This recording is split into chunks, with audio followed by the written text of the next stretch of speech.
السلام عليكم ورحمة الله وبركاته. اللهم صل وسلم وبارك على سيدنا محمد عليه افضل الصلاة والسلام. وصفتنا النهارده هنعمل فاصوليا. الفاصوليا من الاكلات الحلوة بس مظلومة في الاكل. بصوا يا جماعة، اقول لكم ازاي تجيبوا الفاصوليا. الفاصوليا لازم ما يبقاش هنا في الجوانب فيه شعرايه. الفاصوليا بتاعتنا ما شاء الله، اهم حاجة كمان تكون طازة، وتعملوها وهي طازة عشان تبقى مسكرة، ما فيهاش اللي هو الخطوط اللي من هنا اللي هي موجودة هنا كده، اللي هي الخيوط اللي هي موجوده هنا، وتبقى طريه زي ما احنا بنقول عليها كده، ايه اللي هي بنقول عليها من جاتوه. انا عملت كل الكميه بتاعتي وسبت لكم وحدتين انا امسكها كده باي شكل اعملها. بصوا هي طريه مش مستحمله. بصوا يا جماعه، بصوا ما شاء الله. دي اول خطوه هنعملها مع بعض. وبرده تشيلوا الجزء اللي من فوق ومن تحت كده وتغسلوها. انا غسلتها وحطيتها في مصفى صفت خالص.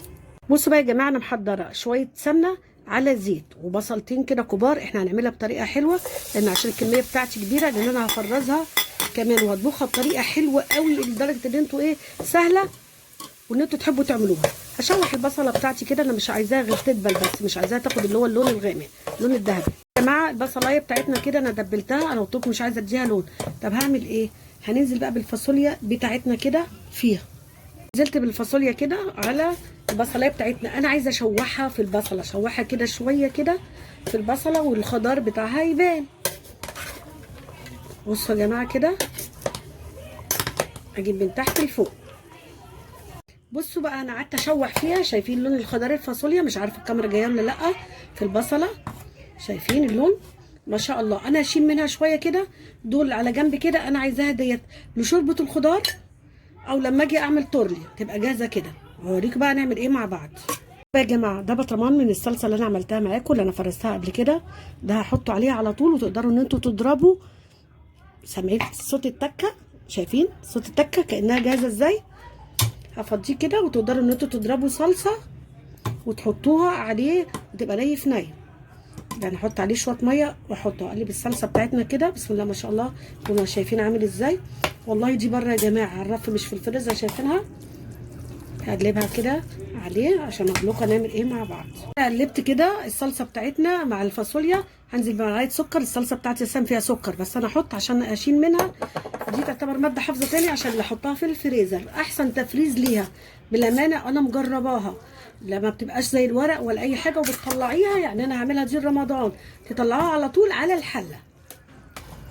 شوحتها يا جماعه لحد ما شايفين الميه بتاعتها كده نزلت ما شاء الله. انا هشيل بقى الجزء بتاعها، الجزء اللي انا هفرزه كده في قلب عشان يتهوى كده. الكميه اللي انا عايزاها اللي انا هفرزها لرمضان وبتقعد بالشهور، لان الفاصوليا من الحاجات اللي بتتفرز زي ما قلت لكم ملهاش روح.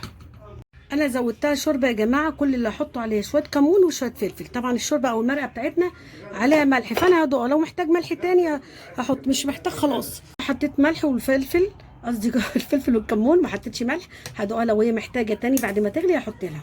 طيب انا هحط ايه؟ دي واحده مرقه كده، احطها بقى تغلي معاها واسيبها تغلي واسيبها تتسبك مع بعضها. محضره معلقه سمنه يا جماعه، وادي معلقه توم كبيره هنزل بس بيها كده. عايزه برضو اشم ريحه الثوم بس، مش ان انا عايزاها تاخد لون، عشان هطش بيها الفاصوليا بتاعتنا. كده انا هطش الفاصوليا بتاعتنا واسيبها تغلي غلوه وخلاص كده خلصت. انا عاملاها يا جماعه جنب فراخ، عايزين تحطوا مع لحمه، هي شغاله في اي حاجه موجوده. بس الفاصوليا بتاعتنا بردت. شايفين دي اللي انا شايلاها الطري او لشوربه الخضار، ودي اللي احنا هنطبخها في اي وقت. تطلعوها يا جماعه زي ما هي كده بكيسها بالفريزر، وتحطوها في الحله وزودوها الشوربه وتستخدموها زي ما انتوا عايزين. مفيش اسهل من كده والله، وبتفضل فيها لحم مش ورق، ويعني بتقعد فتره طويله ما بيتجلدش. شايفين دي لونها اخضر ازاي ما شاء الله زي ما هي. ده الشكل النهائي لاحلى فاصوليا يا جماعه. بصوا ني في ني وسريعه. شايفين لونها، لون حمرها ما شاء الله. شايفين بسم الله ما شاء الله. هنغرف كده طبق اهو بتاعنا. ده الشكل النهائي يا جماعه. الفاصوليا الخضراء بتاعتنا فرزناها وطبخناها بطريقه سهله وبسيطه رمضان والبعد رمضان. وبص حتى اللي هي الخضراء خضراء زي ما هي، بتطلعوها زي ما هي.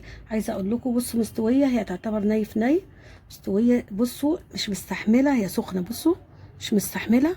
بصوا خطيره خطيره بجد. ان شاء الله اللي يتفرج على الفيديو بتاعنا ويعجبه دعمنا بلايك واشترك في القناه ويفعل الجرس عشان يوصل له كل جديد.